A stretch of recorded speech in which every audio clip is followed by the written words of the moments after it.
Hello అండి, ఈరోజు వచ్చేసి మా ఇంట్లో చేపల పులుసు దానికి కాంబినేషన్గా సంగటి చేశాను అనమాట. చేపల్లో ఎన్నో విటమిన్స్ ఉంటాయండి. అలాగే మనకందరికి తెలిసిందే ఒమేగా 3 ఫ్యాటీ యాసిడ్స్, మంచి కొవ్వులు ఉంటాయన్నమాట. ఆరోగ్యానికి తరచుగా మనం చేపలు తింటూ ఉంటే ఆరోగ్యానికి చాలా మంచిది. పులుసు అయితే ఆల్రెడీ మన ఛానల్లో పెట్టానండి నేను ముందు. కాకపోతే దానికి దీనికి కాస్త తేడా ఉంది. చేయడం అయితే ఇంచుమించు ఒకేలా ఉంటుందండి, టేస్ట్ అయితే కానీ కొద్దిగా డిఫరెంట్గా చేస్తానన్నమాట.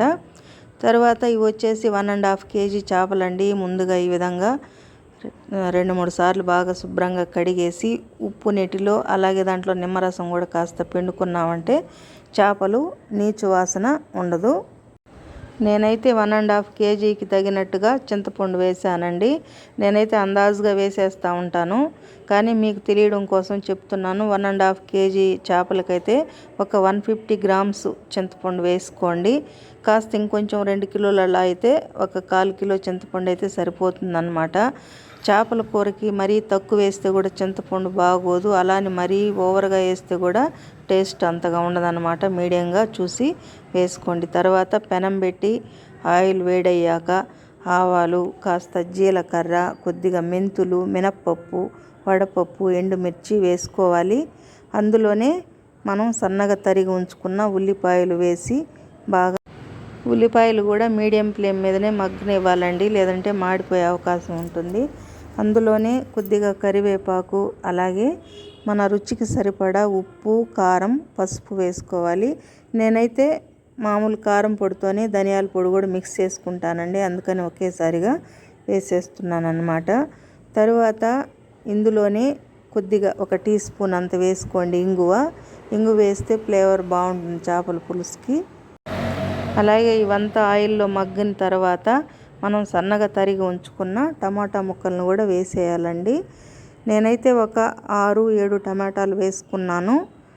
మామూలు పెద్ద సైజు అయితే ఒక 5 అయితే కూడా సరిపోతాయి. అలాగే ఉల్లిపాయలు కూడా అంతేనండి, ఒక 4 ఉల్లిపాయలు వేసుకున్నాను అనమాట. ఇప్పుడైతే కచ్చా పచ్చాగా దంచుకున్న వెల్లుల్లిపాయలు, అందులోనే జీలకర్ర మిక్స్ చేసుకొని దంచానమాట. అది వేసేయాలి ఈ స్టేజీలోనే. తర్వాత మనం పులుపు తీసి పెట్టుకున్నాం కదా, అది కలుపుకోవాలి. ఈ టైంలోనే మనకి ఎన్నైతే వాటర్ సరిపోతాయో అన్నీ కలుపుకునేయాలన్నమాట.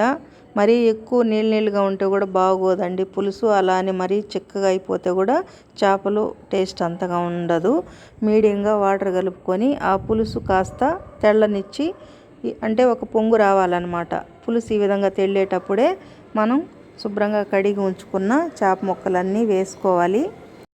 అంతేనండి, ఈ చేపలన్నీ వేసి మీడియం ఫ్లేమ్ మీదనే ఉడికించుకోవాలి. మంట మరీ ఎక్కువ పెట్టకూడదండి చేపల కూరకి, ఎందుకంటే మంట ఎక్కువ పెట్టామంటే ముక్క ఎక్కువ ఉడికిపోతుంది, మరి ఓవర్గా ముక్కలు విడివిడిగా అయిపోయే అవకాశం ఉంటుందన్నమాట. ఎప్పుడు కానీ చేపల పులుసు మీడియం ఫ్లేమ్ మీదనే ఉడికించుకోవాలి. అంతేనండి, ఇది వేడి మీద ఉంది కాబట్టి ఇలా ఉంది, చల్లారాక ఇంకాస్త చిక్కగా వస్తుందన్నమాట. అంతేనండి, వేడి వేడి చేపల పులుసు అందులోకి సంగటి రెడీ అయిపోయిందండి. నా వీడియో గనక, ఈ పులుసు గనక నచ్చితే లైక్ చేయండి, షేర్ చేయండి. మరిన్ని వీడియోల కోసం నా ఛానల్ని సబ్స్క్రైబ్ చేసుకోండి. ఓకే అండి, థ్యాంక్ యూ ఫర్ వాచింగ్.